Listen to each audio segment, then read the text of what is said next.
Hello दोस्तों, नमस्कार। मैं विजय पूनिया और आप देख रहे हैं विजय एजुकेशन। विजय परिवार में आपका स्वागत है और आज हम बात करने आए हैं MHCET 2025 के बारे में। यानी हम बात करने आए हैं Maharashtra BSc nursing entrance exam and admission process के बारे में। महाराष्ट्र में सेशन 2025 के लिए BSc नर्सिंग का एकेडमिक सेक्शन स्टार्ट हो चुका है, आप ये कह सकते हैं। स्टार्ट होने का यहाँ मेरा मतलब यह है कि सेशन 2025 के लिए पहला नोटिफिकेशन सेशन 2025 का CET का नर्सिंग कोर्सेज में एडमिशन का फर्स्ट रिवाइज नोटिफिकेशन आ चुका है, जिसमें एंट्रेंस एग्जाम की डेट फाइनल हो चुकी है। दोस्तों, सबसे बड़ी गुड न्यूज आपके लिए आ गई है। तो अब जो स्टूडेंट महाराष्ट्र से BSc नर्सिंग कोर्स करना चाहते हैं, पहले तो मैं बात करूंगा कि उनके लिए क्या एलिजिबिलिटी क्राइटेरिया, एज लिमिट है। और BSc नर्सिंग का महाराष्ट्र में जो एंट्रेंस एग्जाम होता है उसे CET बोलते हैं। तो CET के नाम से जो एंट्रेंस एग्जाम होगा उसका पेपर पैटर्न क्या है और सिलेबस क्या रहेगा, कैसे प्रिपरेशन करें कि महाराष्ट्र के टॉप गवर्नमेंट कॉलेज में एडमिशन हो जाए। तो देखिए बच्चों, अगर हम बात करें MHCET की, तो सबसे पहली बात और बड़ी बात तो बेटा ये है कि अगर आप महाराष्ट्र से BSc नर्सिंग करना चाहते हैं बेटा, तो महाराष्ट्र में CET के नाम से आपको एंट्रेंस एग्जाम देना पड़ेगा। और BSc नर्सिंग बेटा आज नर्सिंग फील्ड का सबसे अच्छा कोर्स है ना। ये कोर्स बेटा 4 ईयर का डिग्री कोर्स है और ये MBBS के इक्विवेलेंट कोर्स है ना। आप चाहे नीट का एग्जाम देकर के MBBS करें और चाहे CET का एग्जाम देके BSc नर्सिंग करें, कोई बहुत ज़्यादा फर्क नहीं है। BSc नर्सिंग फील्ड में जॉब बहुत ज़्यादा है। नीट में लाखों रुपए कोचिंग में खर्च करने के बजाय आज के समय में ज़्यादा डिमांड BSc नर्सिंग की है। इसलिए 12th बायो के बच्चों को BSc नर्सिंग करना चाहिए। इसका बजट बहुत कम है, कम फीस में बच्चों को एडमिशन मिल जाता है और प्रिपरेशन भी बहुत ज़्यादा नहीं करनी पड़ती, क्योंकि इसका जो एग्ज़ाम होता है वो बहुत इजी होता है ना बेटा। बिल्कुल। तो देखिए 12th बायो ग्रुप के बच्चे BSc नर्सिंग में एडमिशन ले सकते हैं, बॉयज़ और गर्ल्स दोनों ही। अगर आपके 12th में 45% बनते हैं तो भी आप एडमिशन ले सकते हैं। अब देखिएगा, जो बच्चे जो स्टूडेंट महाराष्ट्र से 12th किए हैं वो भी इसमें एडमिशन ले सकते हैं।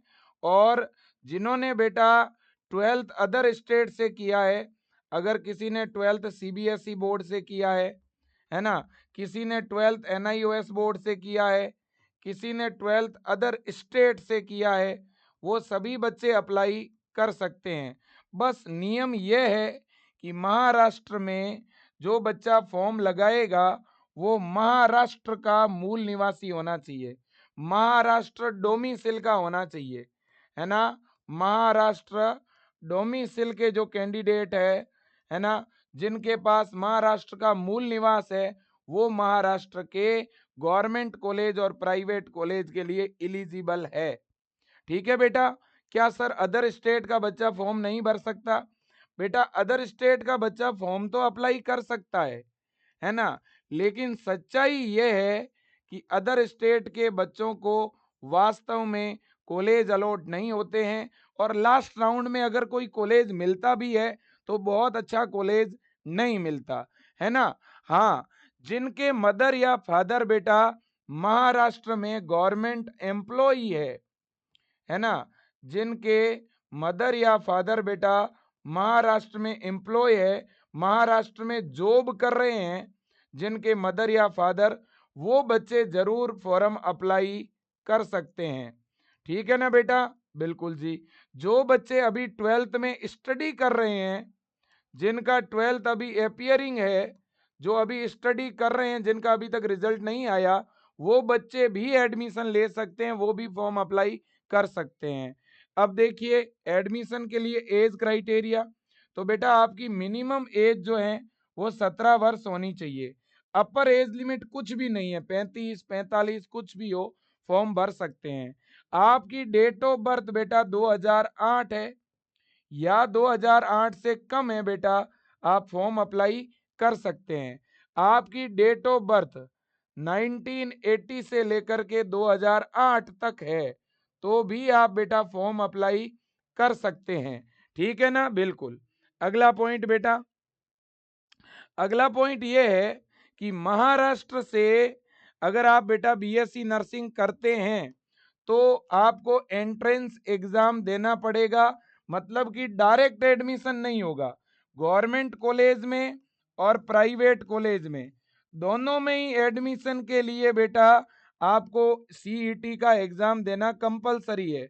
मतलब कि डायरेक्ट एडमिशन का सिस्टम अब बंद कर दिया है, एंट्रेंस एग्जाम के थ्रू ही एडमिशन होगा। ओके बेटा, बिल्कुल जी। और अपर एज लिमिट अब बेटा हटा दी है, तो 35 45 कोई भी कैंडिडेट जो है वो फॉर्म अप्लाई कर सकता है। ठीक है ना बेटा, बिल्कुल जी। अब हम बात करते हैं पेपर के पैटर्न की। तो बेटा ये आपका पेपर पैटर्न रहेगा, है ना। आपके एग्जाम पैटर्न में बेटा अगर हम बात करें सिलेबस की, है ना, तो ये आपका सिलेबस है 11th और 12th physics chemistry biology English और नर्सिंग एप्टीट्यूड, ये सब्जेक्ट आपके पूछे जाएंगे। टोटल आपके बेटा 100 मार्क्स का पेपर होगा। पेपर में 20 क्वेश्चन फिजिक्स के, 20 केमिस्ट्री के, 20 बायो के, 20 नर्सिंग एप्टीट्यूड के और 20 इंग्लिश के, ये आपके क्वेश्चन आएंगे। टोटल कितने क्वेश्चन आएंगे? 100। पेपर का जो मीडियम है ना बेटा वो आपका रहेगा इंग्लिश, है ना। पेपर का मीडियम क्या रहेगा बेटा? इंग्लिश। और नेगेटिव मार्किंग आपकी नहीं होगी बेटा, है ना। पेपर में आपको केवल 90 मिनट का ही टाइम मिलेगा। 90 मिनट का क्या मिलेगा आपको बेटा? टाइम मिलेगा। और आपका एग्जाम होगा CBT base, computer base exam होगा, ऑनलाइन एग्जाम होगा। ठीक है बच्चों, बिल्कुल जी। अब हम बात करते हैं फॉर्म की। फॉर्म कब आने वाले हैं और एग्जाम कब होंगे? अब देखिए बेटा एग्जाम की डेट फिक्स हो चुकी है, नोटिफिकेशन जो है वो आ चुका है, मैं आपको बता दूं, है ना। पहले तो मैं आपको वेबसाइट पर लेके चलूंगा। ये हमारी वेबसाइट है government of Maharashtra state common entrance test cell, ये बेटा वेबसाइट है ना। वेबसाइट किस नाम से है जी? CET सेल maha.org, ये बेटा आपकी वेबसाइट है। आप देखिएगा इसी वेबसाइट पे आपको सारे नोटिफिकेशन मिलेंगे, CET सेल maha.cet.org। ओके बेटा, बिल्कुल। अब इस साइट पे जब हम जा रहे हैं तो यहीं पर आपको ऊपर ही ऊपर एक देखिएगा, ये देखिए, ये आपको यहाँ पर सारे के सारे जो नोटिफिकेशंस हैं वो आपको मिल रहे हैं, है ना। ये आपको क्या मिल रहे हैं बेटा? यहाँ पे सभी नोटिफिकेशंस मिल रहे हैं, है ना, कि कौन सा कब एग्जाम होगा, है ना, सीईटी का। ये देखिए आप सारे शेड्यूल आपके सामने है ना। आप देख पा रहे होंगे जितने भी सीईटी के शेड्यूल्स हैं ये आपके सामने हैं। मैंने एक शेड्यूल डाउनलोड कर रखा है आपके सामने, तो मैं वो ओपन करके आपको क्या कर रहा हूं बेटा? दिखा रहा हूं। एक बार आप देखिएगा, सेशन 2025-26 के लिए ये आप शेड्यूल देखिए बेटा। यहाँ आप देख रहे होंगे, है ना, ये देखिए क्या लिखा हुआ आ रहा है बेटा? Government of Maharashtra state common entrance test cell Maharashtra, है ना, mahaset.org, है ना। आप यहाँ देखेंगे तो revise tentative schedule of CET academic year 2025-2026, 2025-26 का ये शेड्यूल है बेटा, है ना। यहाँ इस शेड्यूल में बच्चों एग्जाम की डेट जारी कर दी है इन्होंने। ये बहुत सारे कोर्सेज है जिनके एग्जाम बच्चों डिपार्टमेंट करवाता है। हम तो MH नर्सिंग सीईटी की बात करेंगे। नंबर 14 पर आइए आप। नंबर 14 पे क्या लिखा हुआ है बेटा? MH nursing CET 2025। कौन सा डिपार्टमेंट है? मेडिकल, है ना। और एग्जाम की डेट क्या है? देखिए बेटा, 7 अप्रैल मंडे और 8 अप्रैल ट्यूसडे। ये दो आपके एग्जाम के डे जो है वो फाइनलाइज कर दिए हैं इन्होंने, है ना। ये एग्जाम की डेट है, मतलब आपका जो एग्जाम है बेटा वो अप्रैल में होगा। एग्जाम कब होगा बेटा? अप्रैल में होगा। पता है आपको पिछले साल कब एग्जाम हुआ था? वो भी मैं आपको बताऊंगा अभी। तो आपका जो एग्जाम है वो अप्रैल में होगा, और अप्रैल में भी कब होगा बेटा? अप्रैल के फर्स्ट वीक में। अप्रैल का जो पहला सप्ताह है ना बच्चों, इसमें आपका क्या होगा बच्चों? एग्जाम होगा, है ना। बिल्कुल। अब बड़ी बात यह है कि फॉर्म कब आएगा? फॉर्म बेटा आपका आएगा फरवरी के फर्स्ट वीक में। हो सकता है जनवरी के लास्ट वीक में फॉर्म आ जाए बेटा, या तो जनवरी के लास्ट वीक में आएगा या फरवरी के फर्स्ट वीक में आपका फॉर्म आएगा, ये कंफर्म है। पिछली बार भी बेटा फरवरी के फर्स्ट वीक में ही फॉर्म आया था, है ना। या तो जनवरी के लास्ट सप्ताह में आपका फॉर्म आ जाएगा बेटा, या फरवरी के फर्स्ट वीक में फॉर्म आएगा। अब आप ये सोच रहे होंगे कि विजय सर क्या ये एग्जाम डेट फाइनल है क्या? क्या 7 अप्रैल को ही हो जाएगा एग्जाम? बेटा देखो, पिछले साल भी इसी तरह से एग्जाम की डेट आई थी, मई मई के फर्स्ट वीक की डेट आई थी। फिर एग्जाम हुआ था 28 मई को, 15 दिन के लिए डेट एक्सटेंड हुई थी। अगर आप मान लीजिए कि इस बार भी अगर 15 दिन डेट आगे बढ़ जाती है तो भी आपका एग्जाम अप्रैल में ही होगा। आप मान लो 10 दिन एग्जाम की डेट आगे बढ़ भी गई तो भी लगभग 20 से 25 अप्रैल के बीच में एग्जाम होगा, है ना। तो ज्यादा संभावना है अप्रैल में ही एग्जाम होने की। ज्यादा से ज्यादा अगर डिले हुआ ना तो अप्रैल के लास्ट वीक तक डिले होगा। पहली बात तो आप तो बेटा ये मान लो कि आपका एग्जाम 7 अप्रैल को ही है, ये मान के आप प्रिपरेशन स्टार्ट कर दीजिए, ठीक है ना। मैं आपको प्रीवियस ईयर के डेटा दिखाता हूं, और मैं एक बात बताता हूं बेटा, अगर आप तैयारी करना चाहते हैं MH नर्सिंग CET की, तो मैं आपको बताऊं बेटा, विजय एजुकेशन ऐप में लाइव बैच ज्वाइन कर लो अब, है ना। विजय एजुकेशन में लाइव बैच ज्वाइन कर लो बेटा। ये आपका ब्रह्मास्त्र बैच है महाराष्ट्र CET का, जो हमने अभी जस्ट लॉन्च किया है। ये नया लॉन्च किया हुआ बैच है, फटाफट से आज ही जाकर के आप ज्वाइन कर लो बेटा। ये हमने न्यू बैच लॉन्च किया है अभी, ये जनवरी बैच है बच्चों, है ना। ये आपका जनवरी बैच है, अभी भी टाइम है बच्चों, इस मौके को गंवाना नहीं है आपको। आज ही फटाफट से इस बैच को ज्वाइन करके बेटा आज से ही स्टडी शुरू करो, आज से ही क्लास स्टार्ट कर दो आप। महाराष्ट्र के हजारों बच्चे इस बैच में एनरोल हो चुके हैं और क्लासें देख रहे हैं। इस बैच की प्राइस है बेटा 990 यानी 990 रुपए, लेकिन अभी चूंकि 990 नहीं लग रहे हैं, शुरुआत में इसके 1490 थे, है ना। इसके बाद हमने 990 किए और अब इसकी प्राइस जो चल रही है वो है 790 रुपए बच्चों।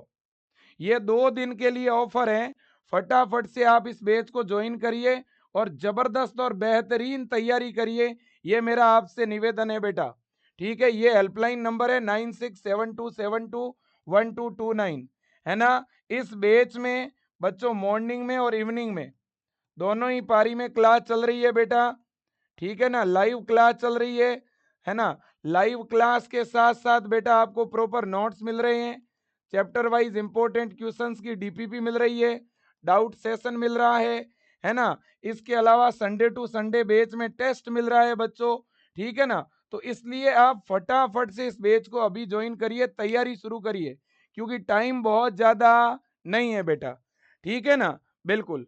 अब मैं आपको एक और एग्जाम्पल दे रहा हूं, और हाँ, अगर कोई बच्चा बुक्स ऑर्डर करना चाहता है क्वेश्चन प्रैक्टिस के लिए, तो पहले बेटा बुक जो है वो आपकी स्टॉक में नहीं थी, अब बुक्स का स्टॉक भी आ चुका है।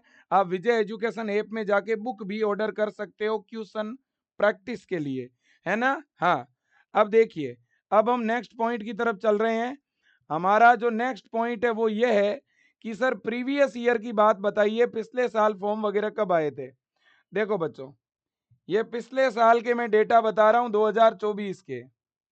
2024 में बच्चों जो रजिस्ट्रेशन स्टार्ट हुए थे वो आपके स्टार्ट हुए थे 9 फरवरी को। 9 फरवरी से 29 फरवरी तक फॉर्म भरे गए थे। फिर डेट बढ़ाई थी 1 मार्च से 15 मार्च। फिर डेट बढ़ाई थी 16 मार्च से 31 मार्च। तो कुल मिलाकर के फरवरी एंड मार्च 2 महीने फॉर्म भरे गए थे। लगभग 50 डेज टाइम दिया था फॉर्म भरने के लिए। इस बार बच्चों फॉर्म भरने में 40 डेज का टाइम मिलेगा आपको, मैक्सिमम 40 दिन का टाइम मिलेगा। ठीक है कि नहीं? बिल्कुल।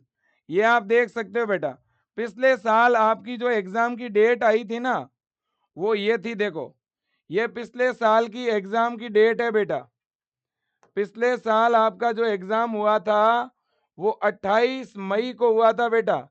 28 मई को MSCET का एग्जाम हुआ था बच्चों, है ना? कब हुआ था? 28 को आपका एग्जाम हुआ था। 19 जून को आपका रिजल्ट आ गया था बेटा। रिजल्ट कब डिक्लेयर हुआ था? 19 जून को आपका रिजल्ट डिक्लेयर हो गया था। ठीक है ना बच्चों? ये आप देख सकते हो। एग्जाम कब हुआ था बेटा? एग्जाम हुआ था 28 मई को। 28 मई को CET का एग्जाम हुआ था। लेकिन जानते हो इसकी डेट जो आई थी ना स्टार्टिंग में इसकी जो डेट आई थी वो आपको बताता हूं, है ना? स्टार्टिंग में इसकी जो डेट आई थी वो 7 मई आई थी। ये देखो आप, ये एक बार शेड्यूल देखना बेटा। यहां देखो MH BSc नर्सिंग, ये देखो पहले इन्होंने डेट दी थी 7 मई। फिर डेट को आगे बढ़ा करके क्या कर दिया? 28 मई। कितने दिन के लिए डेट आगे बढ़ाई आप देख लो, लगभग 21 दिन के लिए डेट को एक्सटेंड किया था इन्होंने। तो इस बार भी आप मान लो कि 21 दिन डेट अगर बढ़ भी गई ना तो भी अप्रैल में एग्जाम होगा आपका। ठीक है, तो फटाफट बेटा तैयारी में लग जाओ, तुरंत प्रिपरेशन में लग जाओ। और फॉर्म आने वाले हैं बेटा, फॉर्म आपके आने वाले हैं भाई। ये पेपर का पैटर्न है, फटाफट से, है ना, तैयारी में लग जाओ। Nursing aptitude, physics, chemistry, bio और इंग्लिश 100 क्वेश्चन, 100 का मार्क्स का बच्चों आपका पेपर होगा। 90 मिनट ही मिलते हैं, बहुत कम टाइम मिलता है बेटा, है ना? आप देखिएगा। और आपका जो सिलेबस रहेगा ना वो 12th स्टैंडर्ड का सिलेबस है। इसका मतलब ये है कि 11th और 12th दोनों ही आपको पढ़नी है ना? 11th और 12th आपको दोनों ही पढ़नी पड़ेगी बच्चों। ये बात आप अच्छी तरह से सोच लीजिएगा। ठीक है कि नहीं है? बिल्कुल। और बच्चों कोई भी जानकारी आएगी ना तो मैं समय समय पर आपको अपडेट देता रहूंगा। पूरा ऑनलाइन एग्जाम होगा। अब आप सोच रहे हैं सर हमें तो ऑनलाइन एग्जाम देना ही नहीं आता। बेटा अगर आपको ऑनलाइन एग्जाम देना नहीं आता है तो चिंता मत करो, विजय एजुकेशन ऐप में बेटा ऑनलाइन ही पेपर होता है ना? विजय एजुकेशन ऐप में हम ऑनलाइन टेस्ट लेते हैं संडे टू संडे। आप उन टेस्ट को ज्यादा से ज्यादा अटेम्प्ट करोगे ना, आपका कॉन्फिडेंस लेवल बढ़ेगा। ठीक है कि नहीं है? बिल्कुल।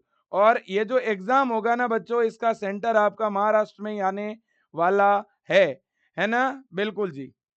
और कुछ सर, और कोई जानकारी? और बेटा ऐसा कोई भी इंफॉर्मेशन नहीं है। और ANM का, GNM का और BSc नर्सिंग का तीनों का ही एक साथ बच्चों फॉर्म भरा जाएगा। ठीक है ना? बिल्कुल। तो ये अपने आप में बड़ी बात है। फॉर्म की फीस कितनी लगती है बेटा? फॉर्म की फीस OBC SBC के बच्चों का 800 रुपये है, जनरल EWS का 1000 रुपये है, और बाकी अदर कैटेगरी के बच्चों का SC ST का 800 रुपये फॉर्म का फीस लगेगा, है ना? बिल्कुल। और बाकी आप अपने डॉक्यूमेंट वगैरह सब कुछ तैयार रखिए बच्चों, है ना? बाकी आप अपनी डॉक्यूमेंट फॉर्मेलिटी जो है ना वो आप अपनी क्या रखिए बेटा? तैयार रखिए। जैसे 10th की मार्कशीट हो गई, अपना डोमिसाइल सर्टिफिकेट हो गया, कैटेगरी सर्टिफिकेट हो गया, ये सब कुछ आपको क्या रखना पड़ेगा बेटा? तैयार अभी से रख लीजिएगा। और बाकी अच्छी प्रिपरेशन करिए और आगे बढ़िए, है ना? बिल्कुल, बहुत ही बढ़िया, शानदार। बाकी ऑनलाइन एग्जाम देने का जो पूरा प्रोसीजर है वो हम समय समय पर आपको क्या करते रहेंगे बेटा? समझाते रहेंगे। तो best of luck, thank you so much, God bless you. Thank you so much बेटा।